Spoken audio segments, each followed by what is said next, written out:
So let's continue.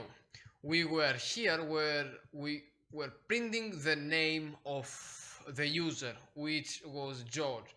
So actually that lines will go always after you have created the DB. Okay, you just need to do it like this because it prints null pointer if you don't. All right, so let's say now that I want to have a list of its favorite items. So I have created here its favorite items, and I have created a string of his favorite items: chocolate, computers and clothes, separated by commas. Right. If I run it, okay, you will see that it is saved like this: chocolate, computers, clothes. How we can how we can retrieve back them now? I will create a list string which will contain its favorite items is arrays dot as list, and let's go here, properties dot get property. Which property we want? We want favorite items. All right, and get property favorite items. Okay, and split it by commas, right? Okay, very well. So let's print them. Favorite items, it is an array list, and right here let's print the list. We want to print the list. Let's run it. So here we are. You see, I have our elements. So you see how simple it is. It is not so powerful like if you're using Berkeley DB or MapDB or some other advanced key value databases that exist out there, because it's just one class I made for to store the settings of my applications. For example, the extra free player application that I am making, I'm using this here to store the settings of the application. I don't want to download extra 10 or 20 megabytes for something that simple.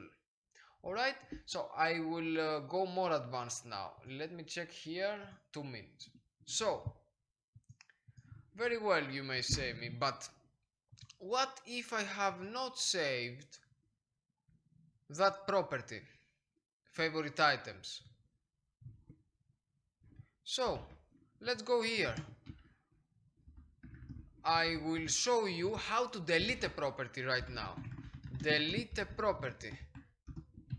You don't have to be anxious about nothing internally, if the property exists or not. The database will take care of that for you. So you just call the delete method. So PropertiesDb dot delete property, and the name of the property, favorite items. All right. So let's comment that a little bit and let's run it. You will see null pointer. No, you will not see null pointer. I was wrong. It will just run. All right.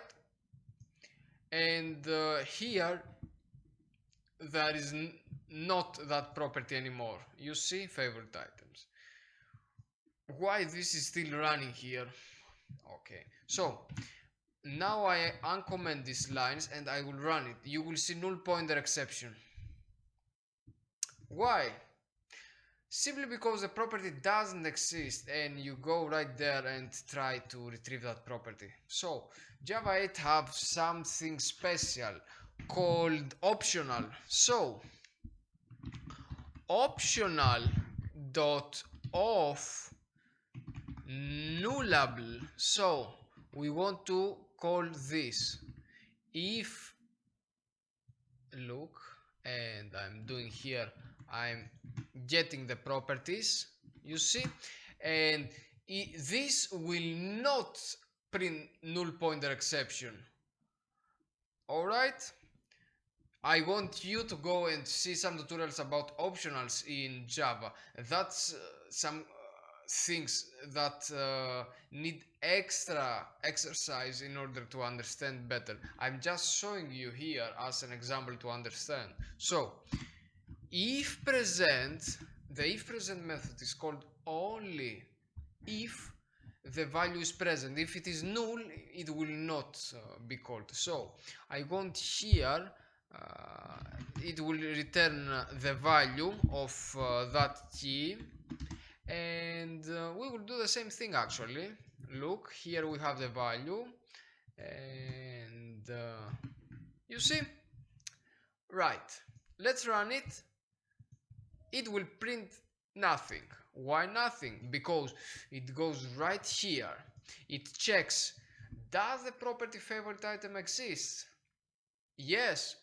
Alright, if yes, go inside this method and print that.